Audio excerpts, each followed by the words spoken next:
पिछले क्लास में हम रीजनिंग का 127 तक बता दिए थे। आज हम क्वेश्चन नंबर 128 से बताने जा रहे हैं। क्वेश्चन कुछ इस प्रकार है, स्क्रीन पर आप लोग को दिखाई दे रहा होगा। क्वेश्चन में कहता है कि डी बी का दामाद है, ए का जीजा है जो सी का भाई है, तो ए का बी से क्या संबंध है। डी बी का दामाद है, डी है से क्या है, बी का दामाद है।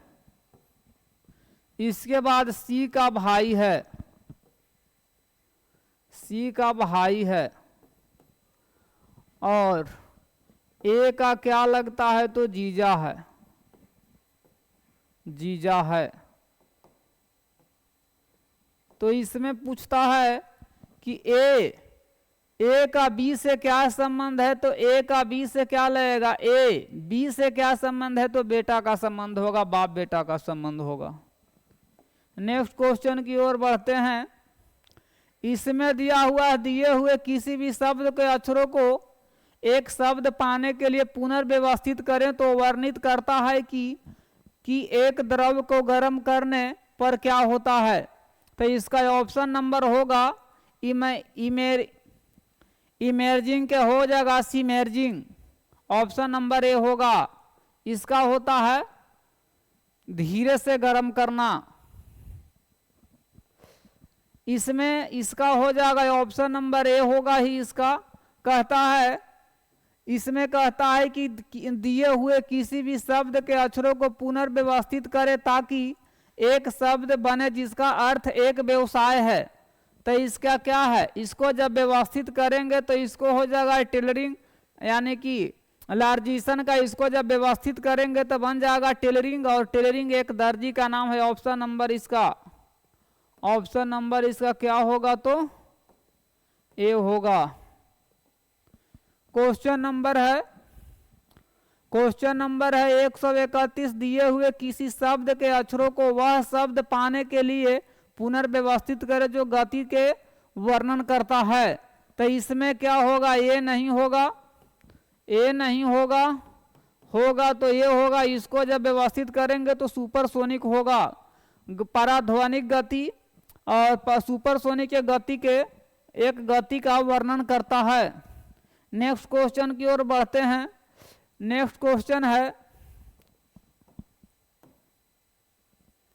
नेक्स्ट क्वेश्चन दिया हुआ है, कहता है कि किसी भी शब्द के अक्षरों के वह शब्द प्राप्त करने हेतु पुनर्व्यवस्थित करने पर एक विशेष प्रकार का गति का वर्णन करता है।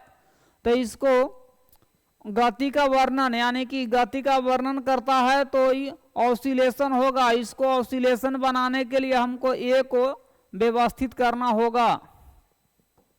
ऑप्शन नंबर ए को जब व्यवस्थित करेंगे तो ऐसा होगा। इसके बाद है, कहता है कि निम्न में से उसे पहचानिए जो RIG जोड़ने पर एक सार्थक शब्द बनता है। तो इसमें RIG जब जोड़ेंगे 4 में तो क्या साध्वी हो जाएगा, IDTI में RIG जोड़ देंगे तो क्या होगा, आइडिटिंग, आइडिटिंग। इसमें है क्वेश्चन नंबर कौन सा है, क्वेश्चन नंबर है, क्वेश्चन नंबर 39 है। यहाँ आई है तो 9 और जे है तो 10। मेरा कहने का मतलब है कि P, तो P का मान कितना होगा, P का मान यहाँ 16 + 1, और G का मान कितना होगा, G का मान यहाँ 7 होगा। 5 तो जोड़ेंगे तो कितना होगा, सबको जोड़ेंगे तो 29। ऑप्शन नंबर सी में जाएगा। ठीक है, नेक्स्ट क्वेश्चन की ओर बढ़ते हैं। नेक्स्ट क्वेश्चन है इस प्रकार से है। इसमें कहता है कि स्लीप को सबसे पहले इसमें क्या चेंज करेंगे, तो इसमें चेंज किए हैं, पी को चेंज कर दिए हैं। इसके बाद इसमें क्या चेंजिंग दिखाई दे रहा है, इसमें इसको चेंज किया गया, और इसके बाद एल को चेंज कर दिया गया। इसके बाद इसको एस को चेंज कर दिया गया। यानी 4 चरणों में चेंज किया जा सकता है। जब स्लीम होगा तो सोया हुआ, स्लेम होगा तो पट्टेदार होगा, और श्रेम होगा तो गर्डी, और ड्रीम होगा तो सपना। इस प्रकार से 4 न्यूनतम चेंज किया जा सकता है। अगला में है दिया हुआ है, इस क्वेश्चन में कहता है कि TEN 10 को 20, 5, 14 लिखा जा सकता है, तो मेन को कितना, मेन का कितना होता है 13, एम का 13, इसका 5 और एन का 14। 13, 5, 14 किस में है, तो सी है, सी होगा इसका, ऑप्शन नंबर सी होगा।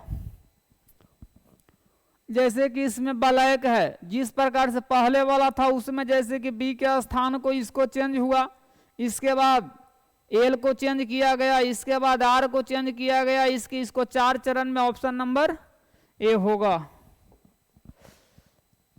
अब देखो इसमें क्या कहता है,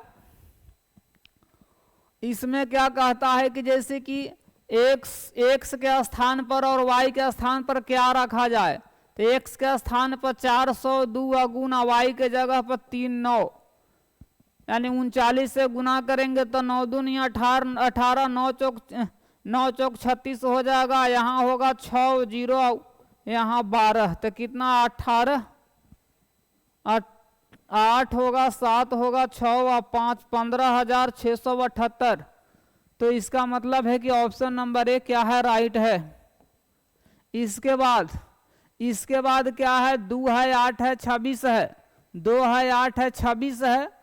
तो इसमें इस प्रकार से यदि अगर हम देखते हैं, ये कितना हो रहा है, यहाँ 6, ये कितना हो रहा है, तो यहाँ घटेगा तो 16, 18 में से 16 में से 8 गया तो 8, यानी 18, यानी कि कितना है, यानी 3 गुना हो रहा है। तो 18 तिहाई 54, 54 और 26, अगला बार में कितना 54 होना चाहिए, तो 54 और 26, तो यहाँ 9 और यहाँ कितना होगा 7, 18 तिहाई 54, 54 और 26, तो 6 व 4 10 की 0, 7 1 8 है, 80 होगा, ऑप्शन नंबर बी होगा।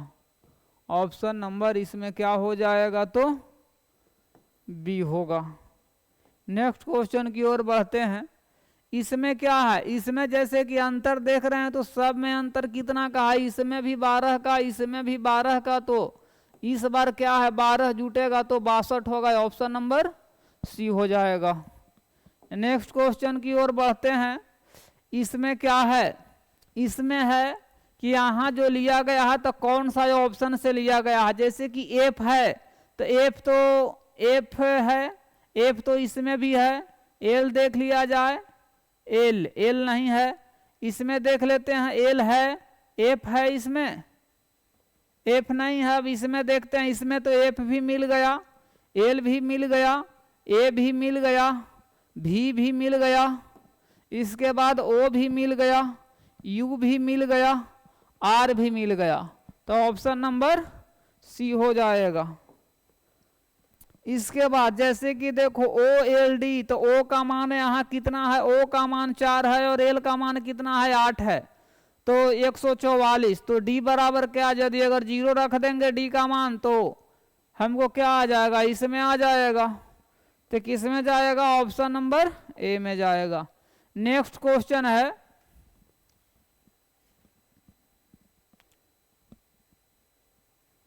नेक्स्ट क्वेश्चन है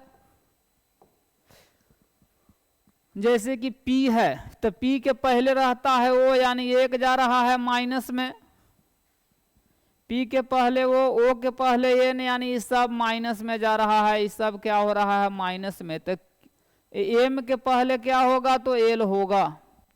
इसके बाद M के बाद क्या होता है, 2 हो रहा है प्लस में, तो डायरेक्ट यहाँ भी प्लस ही में रहेगा, तो S के बाद यदि अगर 2 जोड़ा जाए तो क्या होगा, यहाँ U होगा, SU LU, तो LU इसमें तो ये तो खत्म हो गया, इसका भी कहानी खत्म, तो 2 को बचा। अब देख लेते हैं T और S है, तो यहाँ T है, यानी कि 1 माइनस में जा रहा है, तो यहाँ Q के यदि अगर 1 पहले करेंगे तो क्या होगा, P होगा, तो क्या होगा LUP होगा, किस में जाएगा, तो ऑप्शन नंबर बी में जाएगा। बढ़ते हैं आगे। इस श्रृंखला में जैसे कि अगर मान लेते हैं कि यहाँ हम देख रहे हैं कि 21 है, 9 है, फिर 21 11 इस प्रकार है, तो 21 बार बार दोबारे में रिपीट हो रहा है, लेकिन 9 2 11 11 13 13 2 15 ऑप्शन नंबर बी में जाएगा। नेक्स्ट क्वेश्चन है, नेक्स्ट क्वेश्चन क्या कहता है, नेक्स्ट क्वेश्चन को हम देख लेते हैं। कहता है किसी परीक्षा के उत्तीर्ण करने के लिए कुल 36% अंक प्राप्त करना आवश्यक है। एक व्यक्ति को 113 अंक प्राप्त होते हैं और 85 अंकों से अनुत्तीर्ण घोषित कर दिया जाता है, तो परीक्षा का कुल कितना अंक है ज्ञात करना है। अगर मान लेते हैं कि x था कुल अंक, तो उसने 36% प्राप्त किया, तो 36/100 और कितने 85 अंकों से अनुत्तीर्ण हो गया, तो 113 लाया, तो इसमें कितना 113 में क्या जुटेगा, तो यहाँ 85 जुड़ जाएगा। इसको 4 से काटेंगे तो 9 चौक 36 है, यहाँ 4 से तो 25, तो 9 x बट्टा में रहेगा 25 बराबर 5 या 3 8 और यहाँ 9, तो ये होगा 198। काट देंगे कितने बार में, तो यहाँ 22 बार में कटेगा, तो ये कितना गुना होगा, तो x बराबर क्या आ जाएगा 550। ऑप्शन नंबर बी में जाएगा। ठीक है, नेक्स्ट क्वेश्चन की ओर बढ़ते हैं। जैसे कि नेक्स्ट क्वेश्चन जो कहता है कि A B C D E F अनियमित क्रम में गोल मेज के चारों ओर समान अंतर पर रखी हुई 6 कुर्सियां इस प्रकार बैठे हैं कि गोल एक मेज है कि ए डी और ई के बीच में है। ए जो है से क्या है, ए डी और ई के बीच में है, सी डी के सामने है, सी है से डी के सामने है। अगर मान लेते हैं कि डी यदि अगर यहाँ है तो सी यहाँ है, ठीक है, सी डी के सामने है, और ए है से डी और ई के बीच में है, ए है से डी और ई के बीच में है ए। तो मान लेते हैं कि यहाँ यदि अगर ई है तो यहाँ क्या रहेगा, ए रहेगा, डी और ई के बीच में है। ठीक है, सी डी के सामने है, डी और ई पड़ोसी नहीं है, तो इसको कह रहा है पड़ोसी नहीं। डी और ई पड़ोसी नहीं है, ठीक है, पड़ोसी नहीं है। तो डी और ई पड़ोसी नहीं है, तो डी और ई पड़ोसी नहीं है, और सी डी के सामने है।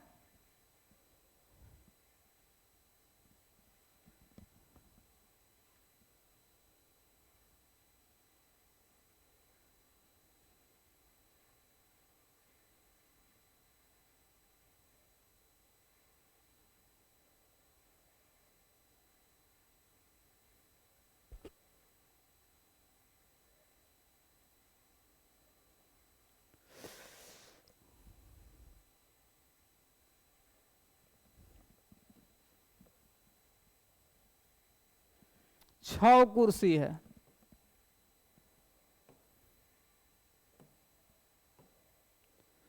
फर्स्ट स्टेप में कहता है कि ये गोल मेज के चारों ओर समान अंतर पर रखी हुई 6 कुर्सियों इस प्रकार बैठे हैं कि ए डी और ई के बीच में है। ए है से किसके बीच में है, डी और ई के बीच में है। ठीक है, सी जो है वो डी के सामने है,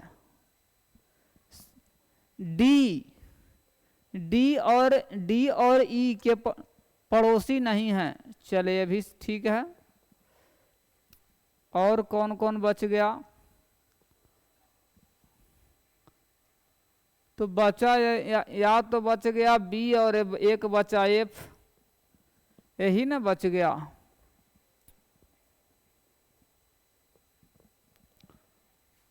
तो सी बी का पड़ोसी है,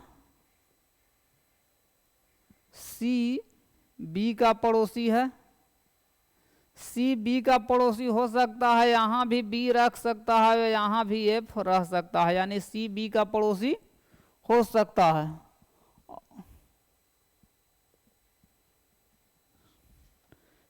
डी बी बी ई के सामने है, बी जो है से बी ई के सामने है, सी बी का पड़ोसी है, सी बी का पड़ोसी है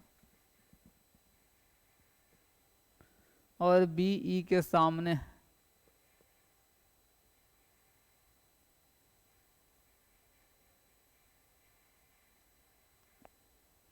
डी और ई पड़ोसी नहीं है, डी और ई पड़ोसी ही नहीं है।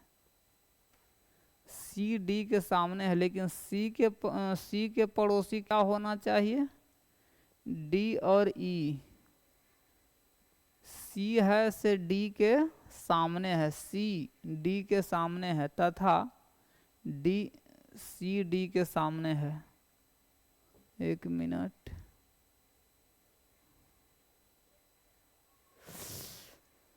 सी डी के सामने है और डी और ई यानी सी के पड़ोसी नहीं है।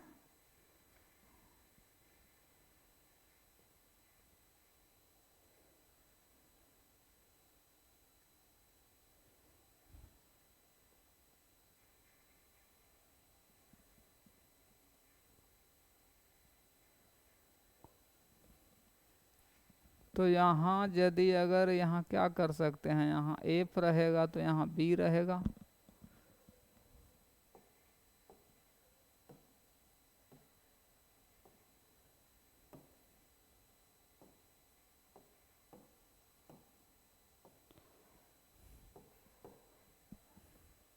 तो ऑप्शन नंबर बी ई के सामने है, ऑप्शन नंबर डी होगा इसका। इसमें क्या है कि क्या है, ए सी एफ एच, यानी कि ए के बाद एफ है, इसमें 5 बढ़ रहा है तो इसमें भी 5 बढ़ेगा, इसमें भी 5 बढ़ेगा, तो पी के बाद पांचवा क्या होगा, पी के बाद 1 2 3 4 5 यू हो जाएगा। सी के बाद पांचवा यानी आर के बाद पांचवा, तो आर के बाद पांचवा 1 2 3 4 5 यानी डब्लू होगा, तो you W option number A में जाएगा। इसके बाद क्या कहता है, क्वेश्चन नंबर है 149 नंबर में कहता है 18 लड़के 160 सेंटीमीटर लंबे हैं, यह कुल छात्रों का 3/4 है। मान लेते हैं कि 3/4 का मान यदि अगर 18 है तो अगर काटेंगे, 1 मिनट, 3/4 बराबर 18 कटेगा कितने बार में, 6 बार में, तो इसीलिए 1 बराबर होगा 24। 2/3 क्या है, लड़का है तो लड़की 1/3, तो 1 जब 3 से गुना करेंगे तो 8 बार में, तो ऑप्शन नंबर सी में जाएगा। अब क्या कहता है कि एक परीक्षा में प्रत्येक अभ्यर्थी ने भौतिकी या गणित, भौतिकी में इतना, गणित में इतना, तो मेरा कहने का मतलब है कि दोनों के जब जोड़ेंगे 65 और 65.8 है और 59.2, तो यहाँ कितना होगा 0, 9 6 15 की 5 हासिल 1 और 11 है 1 12। कहता है कि एक परीक्षा में प्रत्येक अभ्यर्थी ने या तो भौतिकी या गणित या दोनों के लिए इतना 65.8% ने भौतिकी ली और इतना 59.2% ने गणित ली। यदि कुल विद्यार्थियों की संख्या 2000 है तो गणित तथा भौतिकी दोनों कितना लिया। तो यदि अगर दोनों के निकालना है तो दोनों कितना लिया, तो दोनों लिया 25। दोनों को जोड़ करके 100 घटा देंगे तो दोनों के निकल जाएगा। टोटल कितना है, टोटल है 2000, तो टोटल के तुलना टोटल से निकालना है, दोनों तो 25 से गुना, 25 दूनी 50 यानी 500 किस में जाएगा, तो ऑप्शन नंबर बी में जाएगा। ठीक है,